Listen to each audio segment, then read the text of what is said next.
السلام علیکم ورحمۃ اللہ وبرکاتہ۔ آج الحمدللہ رمضان کی 23ویں تاخرات ہے۔ جو بھی پڑھیں دل سے پڑھیں، نوافل، اذکار اور قرآن۔ اللہ تعداد نہیں دیکھتے، وہ دیکھتے ہیں کہ جو بھی کیا ہے توجہ کس میں کتنی تھی۔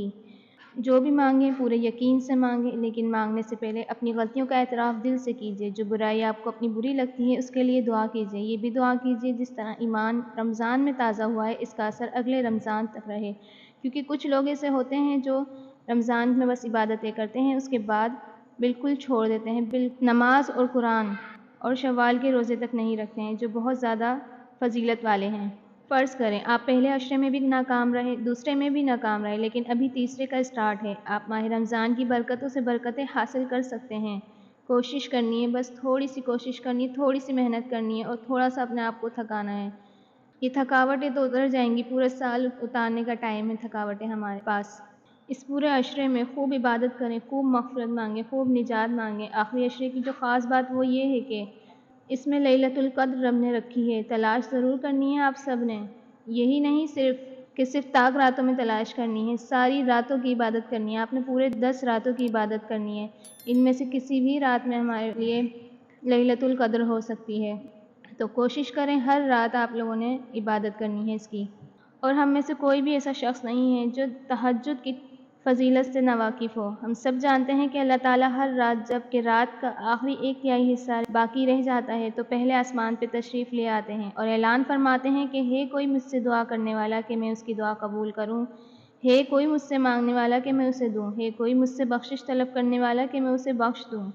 اب آپ تہجد کو لیلۃ القدر سے دیکھیں۔ لیلۃ القدر 1000 مہینوں سے افضل ہے اور 1000 مہینے تقریباً 83 سال بنتے ہیں، یعنی آپ شب قدر میں جو بھی نیک عمل کریں گے آپ اسے 83 سال کے ساتھ ضرب دے دیں۔ مثال کے طور پر آپ رمضان کے آخری 10 دنوں میں روز اٹھیں اور آپ نے روز تہجد کی نماز پڑھی تو اس کا اجر ایسا ہوگا جیسا آپ 83 سال روز اٹھ کر تہجد پڑھی۔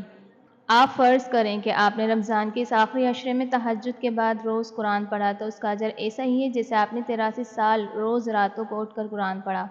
اتنی فضیلت ہے لیلۃ القدر کی۔ آپ فرض کریں کہ رمضان کے اس آخری عشرے میں آپ نے روز راتوں کو اٹھ کر ذکر اذکار کیے تو اس کا اجر ایسا ہی ہے جیسے آپ نے 83 سال روز رات کو اٹھ کر ذکر اذکار کیے۔ تہجد کی تو پہلے ہی بہت فضیلت ہے، لیکن آپ سوچیں کہ رمضان کے ان آخری 10 دنوں میں تہجد کی فضیلت اور بڑھ جاتی ہے، اتنی بڑھ جاتی ہے کہ آپ گمان بھی نہیں کر سکتے۔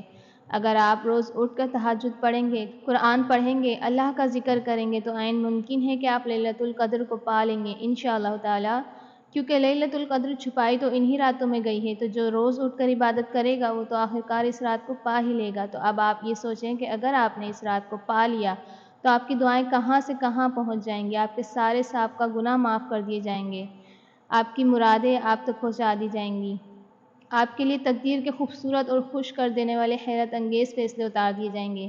ذرا سوچیں کہ کتنی بڑی بات ہے یہ، کتنا بڑا گولڈن چانس ہے یہ ہمارے پاس اپنے رب کو راضی کرنے کا۔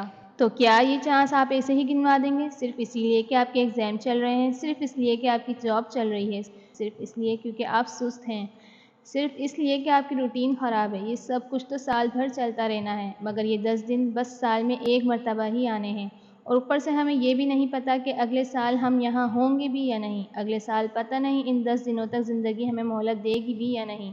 تو پھر دیر کس بات کی ہے؟ آج سے ہی آپ نے تہجد کا، قرآن کا اور ذکر و اذکار کا آغاز کرنا ہے اور اپنی عبادت اور اپنی دعاؤں میں تیزی لانی ہے، زیادہ سے زیادہ دعائیں مانگنی، چلتے پھرتے اٹھتے بیٹھتے اللہ تعالیٰ سے باتیں کرنی ہیں، مزید کوئی بہانہ نہیں کرنا ہے۔ اگر آپ کے ایگزام ہو رہے ہیں، آپ کا ٹائم ٹیبل بہت بزی ہے، آپ کو سمجھ نہیں آ رہی ہے کہ آخر آپ ان راتوں میں وقت کو کیسے مینیج کریں گی، تو یہ ویڈیو آپ کے لیے اللہ کی طرف سے ایک نشانی بنا کر لائی گئی ہے، آپ کو یہ بتانے کے لیے کہ آپ اگر کوشش کریں تو آپ لیلۃ القدر کو پا سکتی ہیں، آپ اگر تھوڑی سی محنت کریں تو آپ بھی 83 سالوں کی عبادت کا اجر کے حقدار بن سکتی ہیں، آپ کی دعائیں بھی پوری ہو سکتی ہیں، آپ کی مغفرت بھی ہو سکتی ہے، آپ بھی اللہ کو راضی کر سکتی ہیں اور اللہ کی رضا کو پا سکتی ہیں اور اس کی محبت کو پا سکتی ہیں۔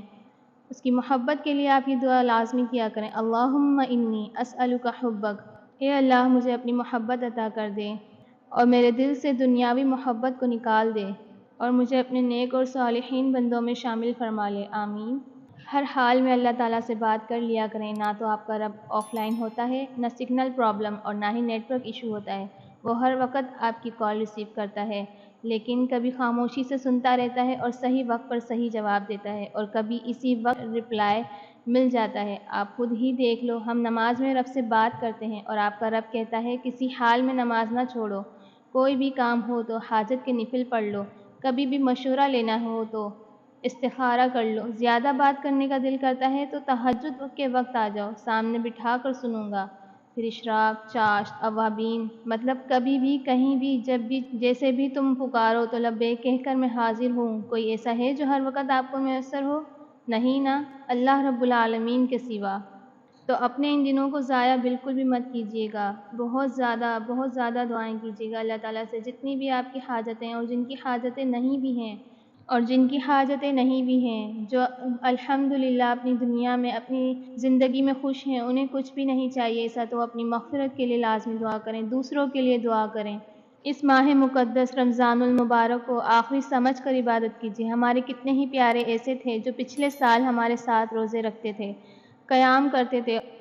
آپ سب کے بھی گھروں میں بہت سے ایسے لوگ ہوں گے، مگر اس سال وہ ہمارے درمیان موجود نہیں۔ اگر وہ اس دنیا میں باقی نہیں رہے تو یاد رکھ لیجئے ہم نے بھی سدا اس دنیا میں نہیں رہنا۔ اس لیے کوشش کیجیے کہ اس رمضان کو زندگی کا آخری رمضان سمجھ کر عبادت کیجیے، اس سے عبادت و ریاضت کی لذت مزید بڑھ جائے گی۔ جیسا کہ رسول اللہ صلی اللہ علیہ وسلم نے نماز کے لیے فرمایا، جب تم نماز کے لیے کھڑے ہو تو اسے آخری سمجھ کر پڑھو۔ نماز ہر دن میں 5 مرتبہ ہوتی ہے، جبکہ رمضان سال کے بعد 1 مرتبہ آتا ہے، لہذا اسے آخری سمجھ کر گزارنا چاہیے۔ تو پھر تیاری کر لیجئے رمضان کے آخری عشرے کی رحمتیں سمیٹنے کے لیے، جہنم کی آنکھ سے خود کو بچانے کے لیے، گناہوں سے پناہ مانگنے کے لیے۔ ابھی موقع ہے، ابھی لیلۃ القدر تلاش کرنے کے لیے قیمتی راتیں ہمارے پاس موجود ہیں، تو مل کر سب نیکیوں میں آگے بڑھتے ہیں اور اپنے پیاروں کو بھی جنت کی راہوں میں ساتھ لے کر چلتے ہیں۔ بچپن سے ہم سب قرآن میں پڑھتے اور بڑوں سے سنتے آئے ہیں کہ لیلۃ القدر 1000 مہینوں سے بہتر ہے، لیکن اس کے ایک ایک لمحے کو اس طرح استعمال نہیں کرتے جو اس کا حق ہے۔ یہ صرف ایک رات نہیں بلکہ ایسا خزانہ ہے جس کو مل گیا وہ کامیاب ہو گیا۔ اس کا حساب جو یہاں درج ہے اس سے بھی کچھ زیادہ ہی بنتا ہے۔ ایک رات 83 سال کے برابر ہے، ایک سیکنڈ 23 گھنٹوں کے برابر ہے۔ اللہ اکبر کبیرہ۔ اب یہ سارا حساب اپنے ذہن میں رکھیے اور اس مزدور کی طرح اس رات مزدوری میں جان لگا دیجیے کہ جو بالکل مفلس ہو اور ایک رات کے لیے اس کو کسی ایک بادشاہ کے پاس مزدوری کا موقع مل گیا جو اس کو ایک ایک سیکنڈ کے لاکھوں دینے والا ہے، تو کیا وہ مفلس مزدور اس رات کی ایک گھڑی بھی ضائع کرے گا؟ اس کی تو خواہش ہوگی کہ یہ رات کبھی ختم ہی نہ ہو اور وہ محنت کر کے خزانے جمع کرتا رہے، تو کیا ہم اس رات شدید محنت نہیں کریں گے؟ یہ رات اسی لیے اللہ تعالیٰ نے ہمیں عطا کی ہے کہ ہم آخرت کے دن کی مفلسی سے بچ جائیں اور اس ایک رات میں محنت کر کے اپنے لیے خزانے جمع کر سکیں۔ اللہ تعالیٰ کے بندے سے محبت کا اندازہ کیجیے، اس کو غفلت میں ضائع نہ کر دیں۔ اگر موبائل پر میسج چیک کرنے کا بھی دل چاہے تو یہ حساب یاد کر لیں کہ سیکنڈوں میں لاکھوں کا خسارہ ہے۔ کوئی ایسا کام نہ کیجیے جس میں 1 منٹ بھی ضائع ہو۔ کثرت سے استغفار، ذکر و تلاوت، مستقل دعائیں اور عشاء اور فجر باجماعت ادا کیجیے۔ اس مبارک رات کی برکت کو حاصل کرنے کے لیے ابھی سے دعائیں کیجیے اور ارادہ کیجیے۔ یاد رکھیے کھانا پینا، باتیں، موبائل، سوشل میڈیا، یہ سب بعد میں مل جائے گا، ممکن ہے یہ رات دوبارہ نہ ملے۔ حقیقی نقصان سے بچنے کے لیے مغرب کے بعد سے سخت محنت شروع کر دیجیے۔